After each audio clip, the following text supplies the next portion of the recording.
Hello दोस्तों, good evening, नमस्कार। आप सभी का एक बार जो है फिर से बहुत-बहुत स्वागत है आप सभी के अपने यूट्यूब चैनल परीक्षा की शिक्षा में। उम्मीद करता हूँ कि आप सभी जो है अच्छे होंगे, कुशल-मंगल होंगे और आपकी जो तैयारी है वो भी जो है बढ़िया तरीके से चल रही थी। जो बच्चे क्लास में फर्स्ट टाइम है, पहली बार आए हैं, बता दिया जाए उनको हमारे चैनल पे जो आपकी बीएड इंटरसेम 2025 की जो आपकी तैयारी है साथियों स्टार्ट करवा दी गई। तो जिसे भी तैयारी पूरी करनी है, कंप्लीट करनी है, चैनल को सब्सक्राइब कर लेंगे। उसके बगल में जो बेल आइकन दिया गया है उसको भी आप लोग ऑन कर लेंगे, ठीक है? क्लास का समय देख लीजिए। जीके जीएस की जो क्लास है सुबह 10 बजे डेली आपको हमारे चैनल पर देखने को मिलती है। हिंदी की जो क्लास है आपको शाम को 7 बजे हमारे चैनल पर देखने को मिलेगी। तो क्लासेस को शेड्यूल आप लोग याद करके रखना है। इसी टाइम पर आपको क्लासेस से जुड़ना, अपनी तैयारी को जो है पूरा और कंप्लीट करना है साथियों, ठीक है? इसके अलावा भी आपकी जो है रीजनिंग की क्लास और स्ट्रीम की क्लासेस करवाई जाने वाले, तो उसके लिए भी जो है आप लोग बने रहिएगा, ठीक है? अ, आपकी जो तैयारी है देखिए, मैं आपको 2022, 2023, 2024 3 साल लगातार आपकी तैयारी करवाया हूँ। ये साल जो है 2025 की भी तैयारी आपकी करवा रहा हूँ। तो इसके लिए जो है आप लोग बने रहिएगा क्लास के साथ। और क्या बोलते हैं, आपकी जो तैयारी है कंप्लीट करवाई जाने वाली है, ठीक है? इस चैनल के माध्यम से।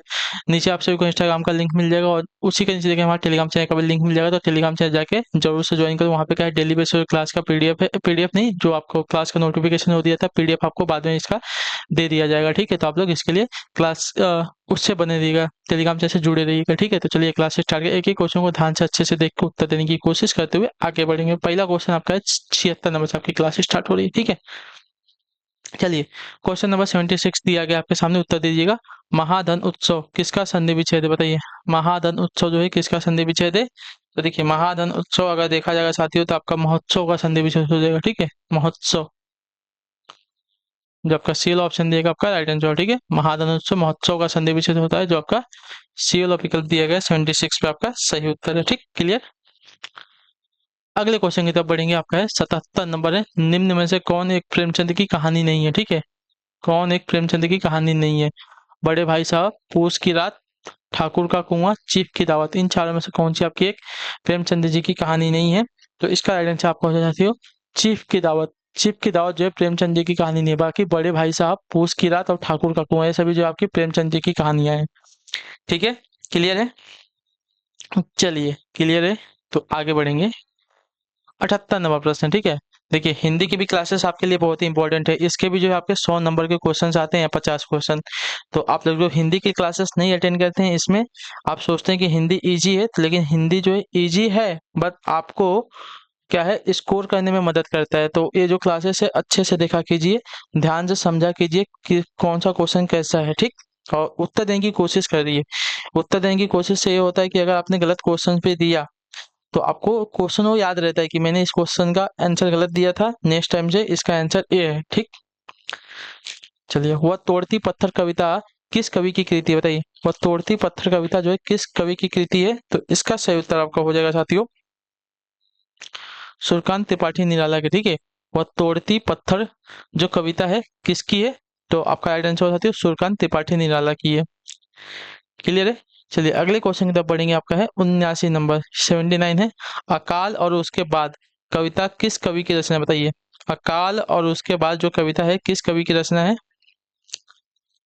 तो अकाल और उसके बाद जो कविता है आपके साथियों है नागार्जुन की, जो आपका ए ऑप्शन देगा आपका राइट आंसर होगा, ठीक है? अकाल और उसके बाद जो कविता है नागार्जुन की रचना है। क्लियर है सभी को? इसके बाद अकाल और उसके बाद कविता जो है नागार्जुन जी की है। क्लियर? हाँ या ना? यहाँ तक सभी का क्लियर है? चलिए, अकाल और उसके बाद जो कविता है नागार्जुन जी की रचना है। अगले क्वेश्चन की बात करेंगे। आपका है 80 नंबर प्रश्न, क्या देगा? निम्न में से कौन एक प्रेमचंद की रचना है, ठीक है? कौन एक जो है प्रेमचंद जी की रचना है? त्यागपत्र है, झूठा सच है, सुनीता है, निर्मला है। प्रेमचंद की रचना इसमें से एक कौन सी है? तो देखिए, प्रेमचंद जी की रचना जो दी गई आपका निर्मला। निर्मला आपकी जो है प्रेमचंद जी की एक रचना है, तो जो आपका डी ऑप्शन देगा साथियों आपका राइट आंसर होगा यहाँ पे, ठीक है? क्लियर सबको इसके बारे में? चलिए, अगले क्वेश्चन की तरफ बढ़ लेते हैं। आपका है 81 नंबर, 81 नंबर क्या पूछा गया? निम्न में से कौन सी रचना जो है जयशंकर प्रसाद की नहीं है, ठीक है? कौन सी रचना आपकी जयशंकर प्रसाद जी की नहीं है, इसमें से बताने की कोशिश करें। कंकाल है, तितली है, आकाशदीप है और परख है। तो इसका राइट आंसर आपको बताती है परख। परख आपकी जो है जयशंकर प्रसाद जी की रचना नहीं है। बाकी कंकाल, तितली और आकाशदीप, ये जो तीनों रचना है जयशंकर प्रसाद जी की है, ठीक है? क्लियर सभी को? चलिए अगला क्वेश्चन देखेंगे, आपका है 82 82 नंबर प्रश्न है। किसने जो है हिंदी साहित्य इतिहास की प्रतिनिधि रचना नहीं की है, बताइए।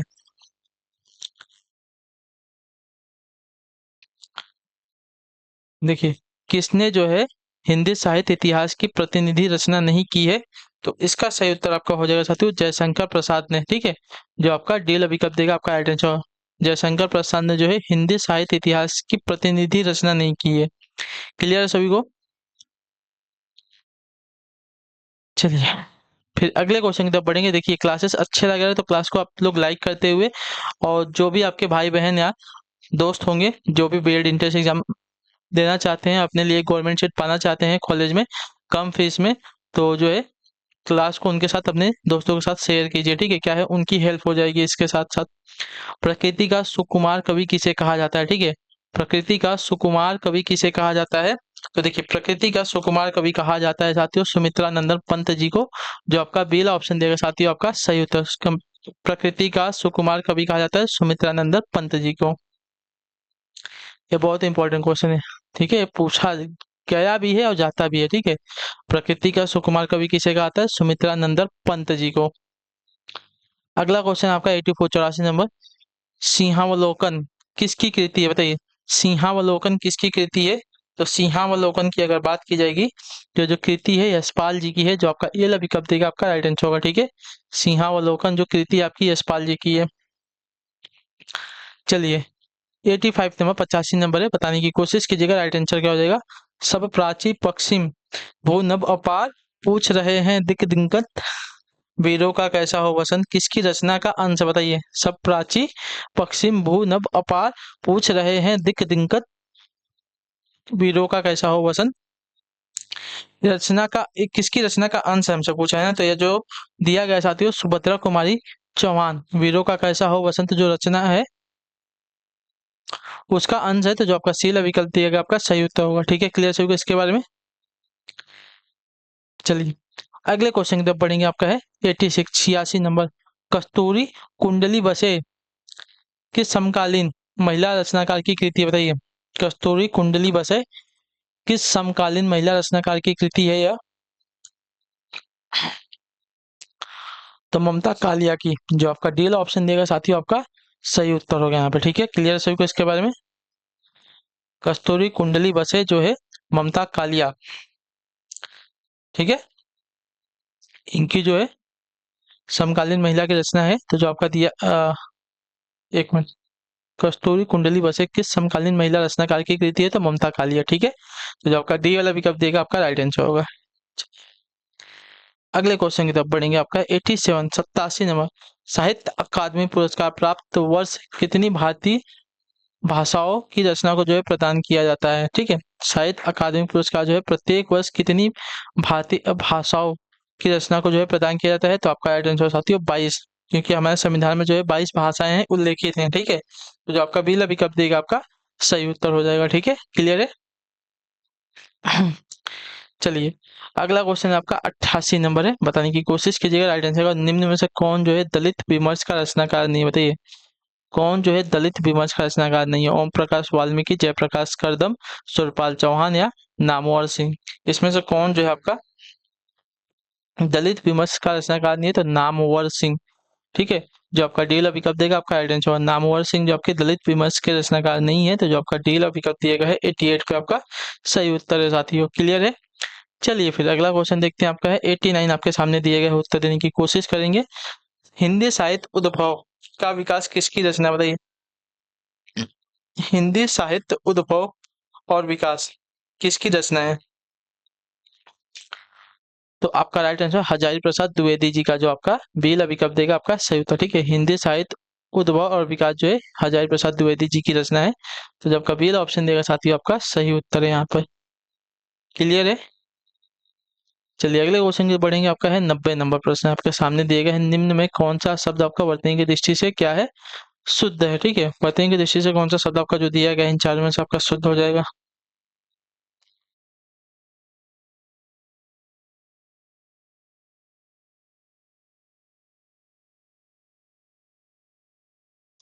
बताइए। तो आपका राइट है मनोवांछित, जो आपका ये वाला ऑप्शन देगा आपका राइट आंसर, ठीक है। मनोवांछित की जो वर्तनी दी गई है ऑप्शन नंबर ए वाली आपकी यहाँ पे शुद्ध है। अगला क्वेश्चन है आपका 91 नंबर क्वेश्चन दिया गया, पर निम्न में कौन सा शब्द वर्तनी की दृष्टि से आपका शुद्ध है यहाँ पे, ठीक है। अनुग्रहित, अनुग्रहित की वर्तनी जो दी गई है कौन सी वाली शुद्ध है, तो अनुग्रहित होता है, ठीक है। जो बी वाला विकल्प देगा आपका सही उत्तर है। अनुग्रहित की वर्तनी जो दी गई है बी वाली आपकी शुद्ध है यहाँ पे। अगला क्वेश्चन आपका 92 नंबर है। आकाश का पर्यायवाची शब्द क्या बताइए। आकाश का पर्यायवाची शब्द क्या होता है, तो आकाश का पर्यायवाची शब्द अगर देखा जाएगा तो आकाश का पर्यायवाची आपका जो दिया गया है यहाँ पे पुष्कर हो जाएगा।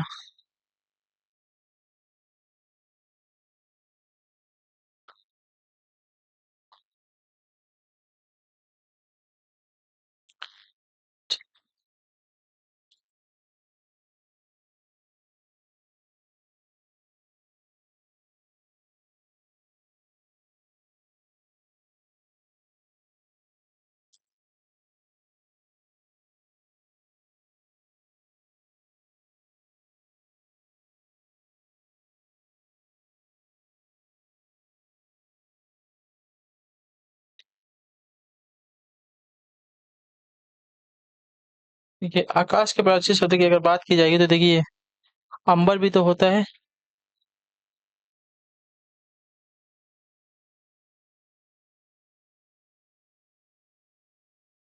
देखिए अंबर होता है, आसमान होता है, गगन होता है, फलक होता है, नभ होता है, अनंत भी होता है, ठीक है। लेकिन खग जो है, देखिए खग आपका इसमें नहीं होगा, इसमें जो क्वेश्चन पूछा गया है आकाश का पर्यायवाची शब्द नहीं होता है खग, ठीक है। तो जो आपका दिया गया यहाँ पे खग आपका यहाँ पे राइट आंसर होगा, ठीक। क्योंकि खग जो है पक्षी का पर्यायवाची शब्द होता है। क्लियर है। एक बार पुष्कर का चेक कर लेते हैं।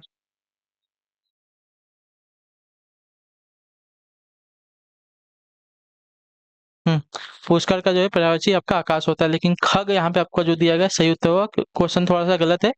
आकाश का पर्यायवाची शब्द नहीं हमसे पूछा है ना, आकाश का पर्यायवाची शब्द आपका जो दिया गया खग नहीं होता, बाकी अनंत, पुष्कर, अंबर ये सभी आपके आकाश के पर्यायवाची शब्द होते हैं, ठीक है। क्लियर है। चलिए क्वेश्चन में थोड़ा सा मिस्टेक है, उसको सही कर देंगे आप लोग।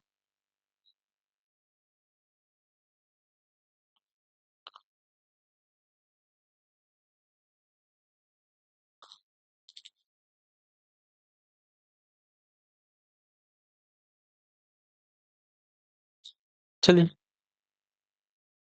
अगला क्वेश्चन देखते हैं, आपका है 93, 93 नंबर है। घ का उच्चारण स्थान क्या बताइए।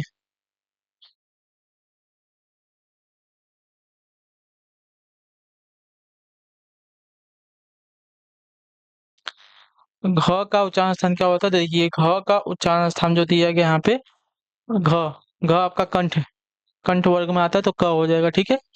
क ख ग घ अंग ये सभी आपके कंठ वर्ग वाले होते हैं तो आपका कंठ हो जाएगा, ठीक है। क्लियर है। चलिए अगला क्वेश्चन है आपका है 94, 94 नंबर है। देखिए इसको क्लियर करते हैं। क कंठ वर्ग में कंठ वर्ग में आपके क वर्ग वाले, तालु में आपके च वर्ग वाले, दंत में आपके ट वर्ग वाले, मूर्धा में आपके ट वर्ग वाले, ठीक है। अगला क्वेश्चन आपका ज्ञ वर्ड किन वर्णों के संयोग से बना होता है। ज्ञ वर्ग जो है किन वर्णों के संयोग से बना है, तो ज्ञ वर्ग जो है आपका ज प्लस इया, ठीक है, इन वर्णों के संयोग से बनता है। तो जो आपका दिया गया ये वाला ऑप्शन आपका राइट आंसर हो जाएगा, ठीक है। क्लियर सभी को इसके बारे में, हाँ या ना।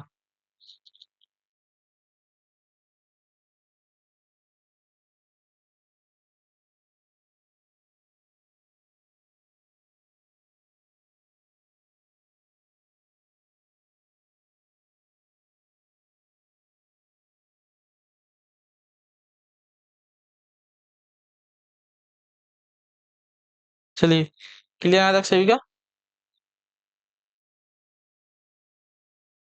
हाँ या ना। वैसे ये नहीं होगा, इसमें पूरा नहीं आता है, इसको क्लियर मत करो, ये गलत है आपका। ये वाला होगा, थोड़ा सा डाउट था इसके लिए इसको रोका गया, ठीक है। तो ज्ञ वर्ग जो आपका आधा ज और इया के वो वर्णों के संयोग से बनता है, ठीक है। क्लियर है। चलिए अगले क्वेश्चन की तरफ बढ़ेंगे, आपका 95 नंबर। पानी पानी होना मुहावरे का सही अर्थ क्या है? देखिए पानी पानी होना मुहावरे का सही अर्थ क्या है? तो देखिए पानी पानी होना मुहावरे का सही अर्थ होता है बहुत शर्मिंदा होना, जो आपका सी वाला विकल्प देगा आपका राइट आंसर होगा। ठीक है, पानी पानी होना यानी कि बहुत शर्मिंदा होना। अगला क्वेश्चन है आपका है 96 नंबर, अति उपसर्ग से निम्न में से कौन सा शब्द नहीं बना है? बताइए, अति उपसर्ग से निम्न से कौन सा शब्द नहीं बना है? तो अति उपसर्ग से जो दिया गया है यहाँ पे कौन सा शब्द नहीं बना है? तो आपका राइट आंसर साथियों अधीन। अधीन आपका अधि उपसर्ग से बना है। अतियुक्ति में आपका अति उपसर्ग है, अतिशय में आपका अति उपसर्ग है, अतिरिक्त में आपका अति उपसर्ग है। उपसर्ग के बारे में मैंने आपको बताया, उपसर्ग क्या होता है? किसी भी शब्दांश के प्रारंभ में लगता है। ठीक है, स्टार्टिंग में लगकर क्या है, शब्द का अर्थ बदल जाता है। चलिए अगला है आपका 97 नंबर 97, जो विज्ञान जानता है उसके लिए एक शब्द क्या बताइए? जो विज्ञान जानता है उसके लिए एक शब्द क्या है? तो जो विज्ञान जानता है उसको क्या कहते हैं? वैज्ञानिक कहा जाता है। जो आपका ये वाला विकल्प देगा आपका राइट आंसर है यहाँ पे। ठीक है, चलिए 98 नंबर है, निम्न में आदि शब्द का विलोम करें। देखिए आदि का विलोम सभी को पता होना चाहिए, क्या होता है? अंत होता है। जो आपका दिया गया यहाँ पे सी वाला विकल्प साथियों आपका सही उत्तर होगा। ठीक, आदि का विलोम आपका अंत हो जाता है। 99 नंबर 99, सरवरी यामिनी तथा रजनी शब्द किसके पर्यायवाची शब्द होते हैं? सरवरी यामिनी तथा रजनी जो है किसके पर्यायवाची शब्द हैं? तो ये तीनों के तीनों जो आपके देखिए रात के पर्यायवाची शब्द है। जो आपका बी वाला विकल्प देगा आपका राइट आंसर। ठीक है, सरवरी यामिनी तथा रजनी जो है आपके रात के पर्यायवाची शब्द है। अगला क्वेश्चन में 100 नंबर है, चट्टान शब्द किस लिंग से संबंधित है? चट्टान शब्द जो है किस लिंग से संबंधित है? तो चट्टान आपका एक स्त्रीलिंग शब्द है। ठीक है, जो आपका बी विकल्प देगा आपका राइट आंसर होगा साथियों। ठीक है, चट्टान आपका एक क्या बोलते हैं? स्त्रीलिंग शब्द हो जाएगा। ठीक है, क्लियर है। चलिए, तो इसी के साथ जो आपकी क्लास है आज की हिंदी की यहीं पे कंप्लीट होती है। आई होप कि आपको जो क्लास है अच्छी लगी। अच्छी क्लास को लाइक कर दीजिए और चैनल पर पहले हो तो चैनल को सब्सक्राइब और हमें जो है कमेंट अपने क्लास के बारे में जो भी आपको क्लास कैसे हम आपसे मिलते हैं आपकी अगली क्लास है। तब तक के लिए टाटा बाय बाय, जय हिंद जय भारत। आपसे क्लास से जुड़ने के लिए बहुत बहुत ही धन्यवाद साथियों।